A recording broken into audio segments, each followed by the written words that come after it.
So ito na. Kinabit na ba namin yung nakalimutan ko pala kaninang mag video na ikakabit namin yung yung clutch. Ito na yung clutch. Ayan, bago na yung mga niyan. Yung fibra, bago. Tapos yung ito, yung dyan, ayan. Yung tanso na yan, kung nakikita nyo yung tanso na yan, is bago na yan. Pinalitan na yan ng bago.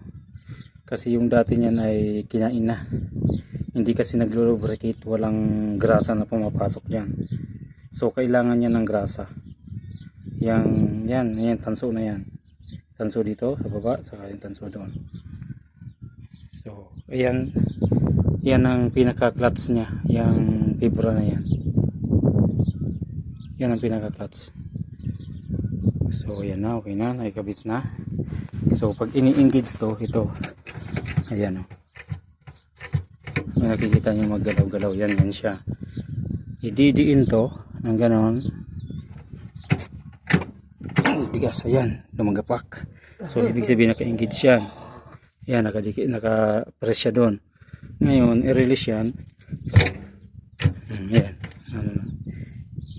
kakabigin lang to, i-release yan.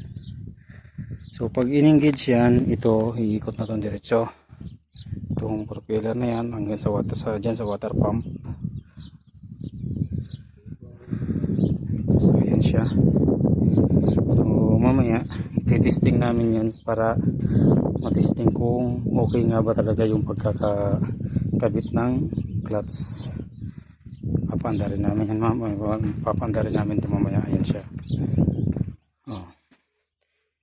Yung clutch lang tinanggal namin dito kasi yun ang naging problema.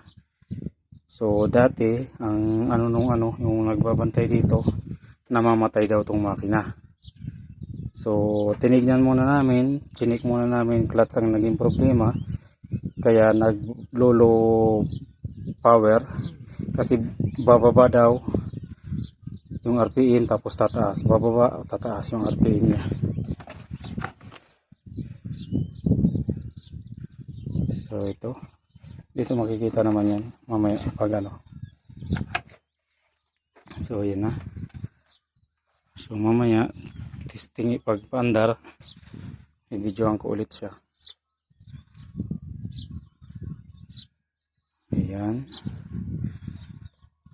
So hindi pa namin pinaandar kasi walang tornilyo dito, loose thread. So hindi yan pwedeng paandarin na ganyan, baka maaros, dumami pa yung sira.